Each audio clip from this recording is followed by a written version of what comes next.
Ipinaliwanag ng Cauayan City Economic Investment Promotion Office ang paglipat ng lokasyon ng Banchetto Cauayan sa Isabela Convention Center o ICON ngayong Gawa-Gawayan Festival 2026.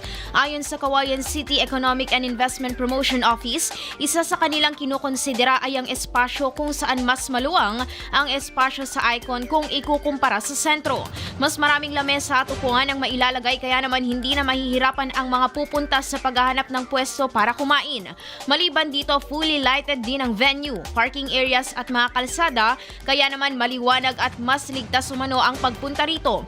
Inilabas na rin ang fare matrix para sa mga mamamasadang tricycle kung saan 150 pesos ang regular trip, maximum ang 5 pasahero, 120 pesos naman ang special trip o ang direktang biyahe at walang kasabay. Ang official fare matrix na ito ay para lamang sa mga tricycle na may official sticker na siyang mamamasada mula ICON to poblasyon. Bagamat marami ang natuwa, mayroon pa rin mga Kawayenyo ang mas gustong nasa sentro pa rin maganap ang Banchetto dahil mas accessible umano ito para sa lahat.